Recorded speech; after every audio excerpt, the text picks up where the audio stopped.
사랑하는 순천중앙교회 교우 여러분, 오늘은 4월 4일 토요일 사순절 34번째 날입니다.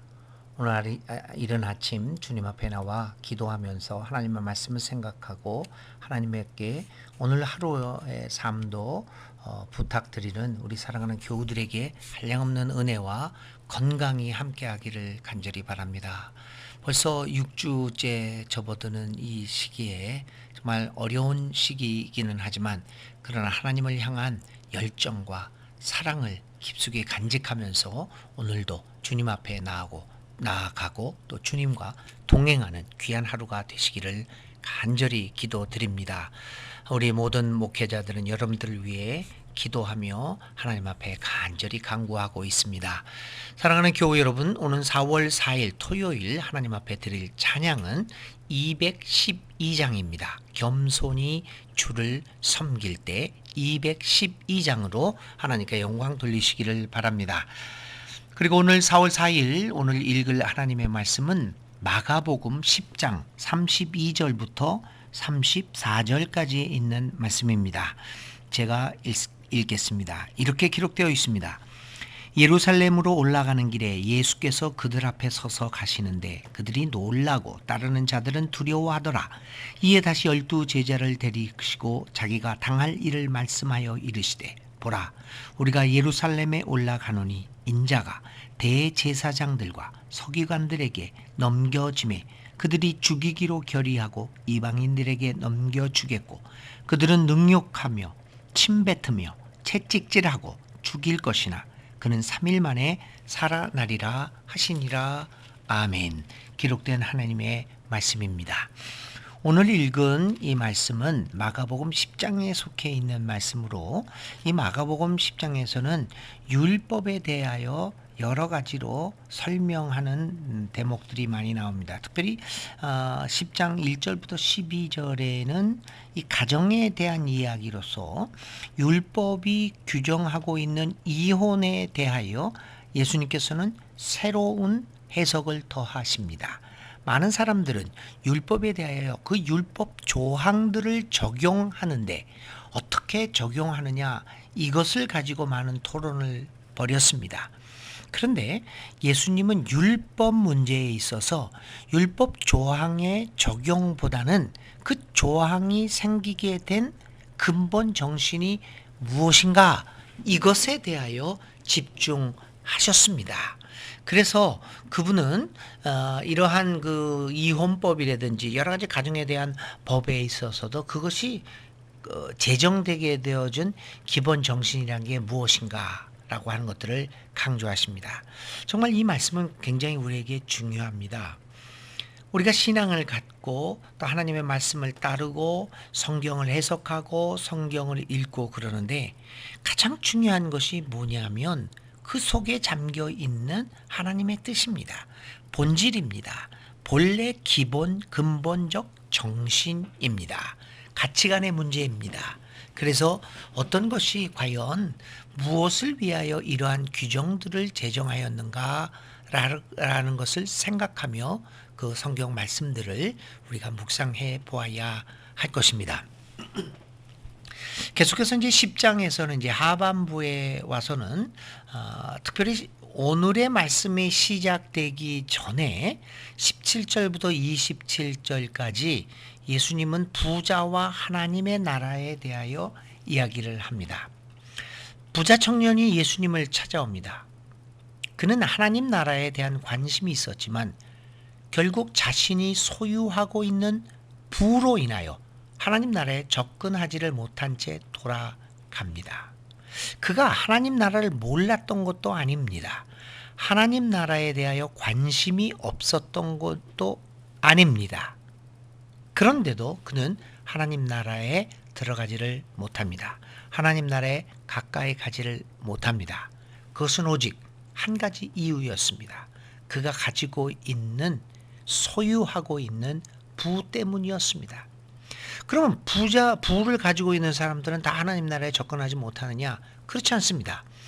여기서 문제를 삼고 있는 것은, 예수님이 말씀하고자 하고 있는 것은 부를 갖고 있느냐 그렇지 않느냐가 아닙니다. 부자인가 가난한가가 문제가 아니라 부든 아니든 소유권에 대한 문제를 지적을 하고 있습니다.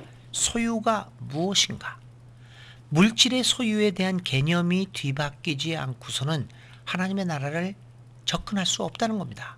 하나님 나라를 볼 수 없다는 것입니다. 물질을 중심으로 형성되어 있는 우리들의 가치관을 바꾸지 않고서는 하나님 나라를 볼 수 없다는 말입니다. 부자기 때문에 하나님의 나라에 들어갈 수 없다고 하는 것이 아닙니다. 그것은 부의 과다의 문제입니다. 과다의 문제가 아닙니다. 무엇이 가장 중요한 것인가의 가치관의 문제입니다. 부와 하나님 나라가 있을 때 어떤 것을 선택할 수 있느냐라고 하는 선택에 대한 문제입니다. 그 선택에 있어서 우리가 어떤 가치관을 가지고 있느냐라고 하는 것은 우리로 하여금 무엇을 선택할 것인가를 결정하게 만들 것입니다. 오늘 우리는 어디에 우리의 삶의 가치관을 두고 살아가고 있습니까? 이렇게 이제 부자와 하나님 나라의 관계성에 대해서 이야기한 후에 마가복음 10장 후반부는 모든 것을 버리고 예수님을 따르는 제자들에 대한 축복의 말씀이 나오고 뒤이어서 예수님의 세 번째 순환과 부활에 관한 예고가 나타나고 있습니다.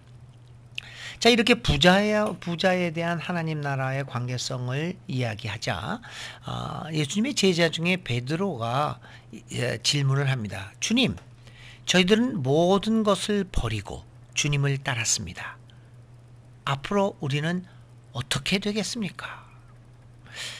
예수님을 따른다고 하는 것, 이 베드로처럼 모든 것을 버릴 수 있는 각오가 있어야 하지 않을까? 모든 것을 반드시 버려야 한다는 이야기는 아닙니다. 그리고 모든 사람이 다 모든 것을 포기하고 오직 예수님만을 따라야 한다라고 하는 것을 이야기하는 것이 아닙니다. 아까 부자와의 대화에서 이야기한 것처럼 소유권의 문제가 어디 있느냐? 소유권을 누가 가지고 있느냐? 나는 어디에 가치를 두고 있느냐? 여기에 문제입니다. 모든 것을 버릴 수도 있다. 왜냐하면 그것이 나의 것이 아니라는 생각 때문에, 그 가치관 때문에 버릴 수도 있다라고 하는 그런 가치관과 각오가 있어야 한다는 말입니다. 이런 자기 포기의 각오가 없이 예수님의 제자가 된다고 하는 것은 불가능한 것이 아닐까요? 예수님도 말씀하지 않으셨습니까? 사람이 두 주인을 섬길 수 없다. 한 주인을 사랑하면 다른 주인을 미워할 수밖에 없다.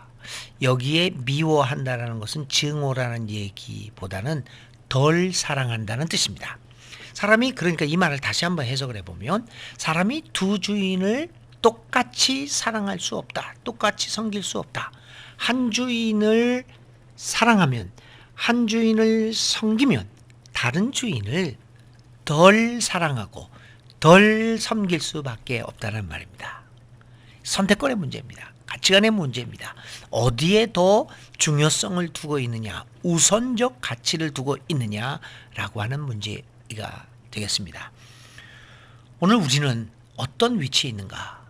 예수님 위하여 모든 것을 버리고 하나님의 나라를 향하여 갈 자세를 가지고 있는가? 하나님 나라를 우선적으로 선택할 수 있는가? 라고 하는 질문에 우리는 답변할 수 있어야 합니다. 하나님의 나라는 죽는 자에게는 생명을, 그러나 살고자 하는 자에게는, 그래서 하나님 나라에 우선권을 두지 않는 자에게는 그 하나님 나라를 잃어버리게 될 것이다 라고 하는 것입니다. 모든 것을 버릴 각오를 가지고, 다시 말하면 무엇보다도 하나님 나라를 우선적으로 선택할 수 있다라는 그 각오와 믿음을 가지고 예수님을 따르는 자들을 주님은 결코 홀로 버려두지 않으실 것입니다. 그에게 영생의 복을 허락하실 것입니다. 자, 이제 오늘의 본문인 32절부터 34절까지의 이야기를 한번 살펴봅시다. 이 32절부터 34절까지는 마가복음에 있어서 세 번째로 예수님이 자신의 순환과 부활에 대한 것을 예고하는 기록입니다. 예수님이 이렇게 또다시 자신의 순환과 부활에 대하여 말씀하고 계십니다. 근데 여기서 중요한 것은 이 고난과 부활이 늘 함께 동행하고 있다는 겁니다. 부활은 늘 순환을 전제합니다. 십자가 없는 부활은 환상이고 허상일 뿐입니다. 고난 신앙을 버리고 온전히 영광의 신앙만 따른다고 하는 것은 그것은 환상이고 허상일 뿐입니다. 번영 신학의 문제가 그것 아니겠습니까? 십자가 없는 번영을 얘기합니다. 의를 위하여 고난받는 것을 배제한 채 이렇게 저렇게 하면 하나님이 너에게 복을 주시겠다. 이 부활, 십자가 없는 부활, 고난 없는 번영, 그것이 번영신학의 문제가 아니겠습니까? 그것은 우리에게 환상이고 허상일 뿐입니다. 예수님의 이 순환과 부활에 대한 예고는 모든 것을 버리고 자신을 따르고자 하는 제자들에 대한 권고의 말씀이기도 합니다. 그래 얘들아, 너희들은 모든 것을 버리고 나를 따르는구나. 그렇게 각오하고 있느냐? 나도 십자가의 고난을 받을 각오가 되어 있고 또 십자가의 고난을 받을 것이다. 이렇게 말씀하고 있는 것입니다. 그리고 뒤에 이어서 그러나 그 순환은, 그 고난은 우리를 부활의 삶으로 인도해주고 성령의 열매를 맺게 함으로써 우리를 결국에는 하나님의 나라로 인도해 줄 것이다 라고 하는 것을 주님은 오늘의 말씀을 통해서 이야기하고 있습니다. 복음서 중 가장 먼저 쓰여진 마가복음에서 이처럼 예수님은 자신의 죽음을 3번 예언하셨습니다. 그리고 자신의 죽음이 단순한 죽음이 아닌 의도된 죽음임을 명백히 하셨습니다. 즉 예수님을 죽음으로 이끈 사람들이 있다는 것입니다.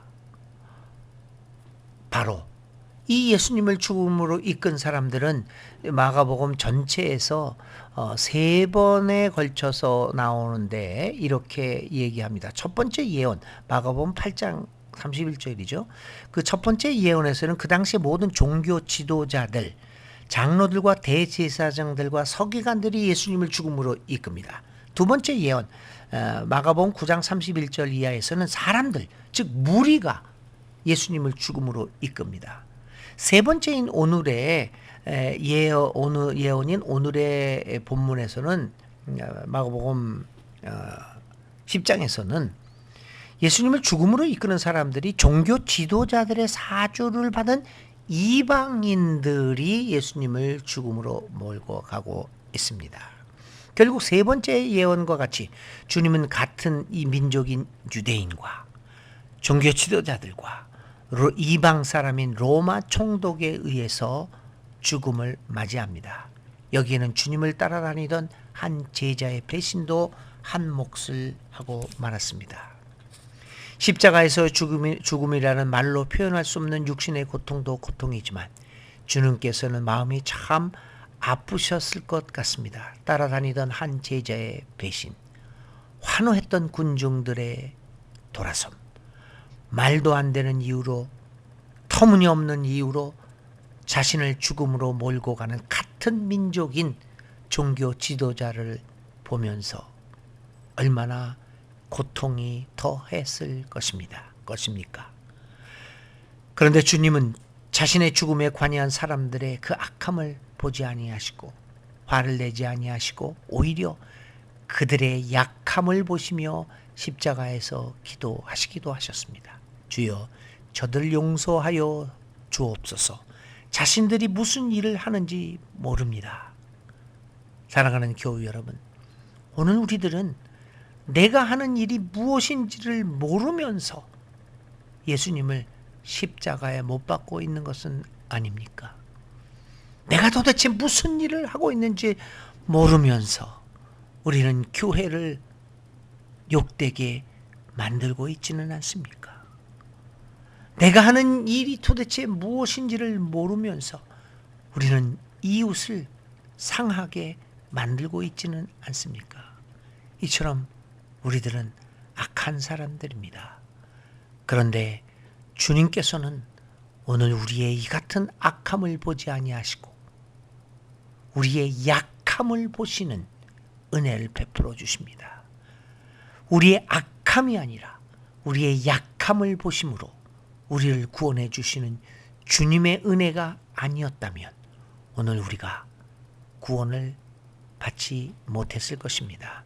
사랑하는 교우 여러분, 주님께서 받은 고난을 묵상하면서 내 안에 있는 악한 것들이 무엇인가를 생각해 봅시다. 그것으로 인하여 우리 아파하며 회개합시다.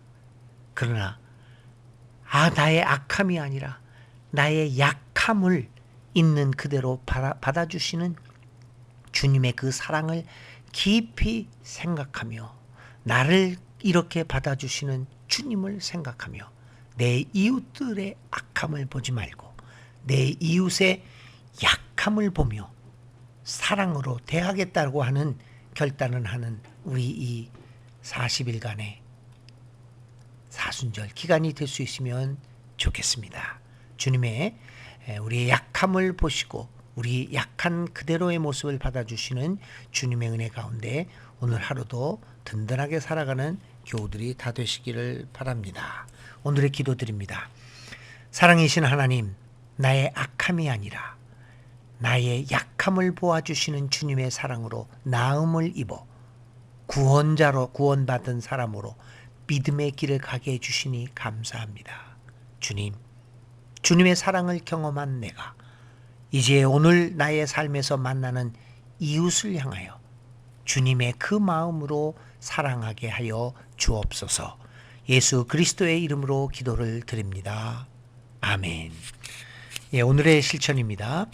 지금까지 용서하지 못하고 미워하는 한 사람을 생각하고 그 사람이 가진 아픔과 약함을 생각하면서 떠오르는 느낌이나 결심을 여러분의 묵상 노트에 적어 보십시오. 오늘 하루도 주님의 은혜 가운데서 복된 삶을 살아가는 여러분 되시기를 바랍니다.